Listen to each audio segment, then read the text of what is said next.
Asus zavodidan to'g'ri do'koningizga kelib tushadigan noutbuklardan bittasi. Bu 2025-yildagi Asus S14, ya'ni Asus VivoBook S14 modeli. Полностью metallический korpusda, ya'ni bu alyuminiydan qilingan korpusda, vazni juda ham yengil, batareyasi uzoqga yetadigan.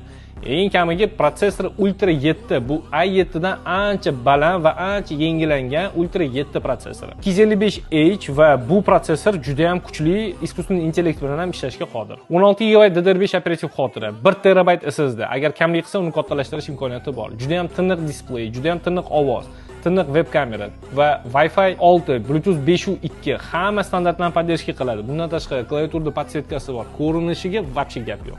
MacBook o'rnini bemalol botish mumkin. MacBookdan ancha arzon, 1 yillik ofitsialniy garantiyasi bilan bizning do'kondan xarid qilishingiz mumkin. Endi agar siz ko'proq safarda yoki ko'chada ishlarni qiladigan bo'lsangiz, bu sizga juda ham mos keladigan noutbuk. Chunki siz ixcham noutbukni olasiz, ishlaringizni qilasiz, qotib qolmaydi, juda ham tiniq, batareyasi ko'p ketadi va ixcham noutbukka shunday ishlaringizni bitirib ofisga kelib qo'yasizda, Thunderbolt orqali siz bir vaqtda o'zida ikkita monitor ulashingiz ham mumkin. Thunderbolt bu multifunksiyonal portidan bittasi. Pastda opisiyaniyada arzon narxlarni ko'rishingiz mumkin, ofitsial garantiyasi bor, qisqa parametr yozilgan, veb-saytdan yoki direktdan yozib yoki telefon qilib bemalol xarid qilishingiz mumkin. Noutbuk tanlashda adashmaslik uchun bizaga, ya'ni Notebook Office'ga bemalol murojaat qilishingiz mumkin. Sizni do'konimizda kutib qolamiz.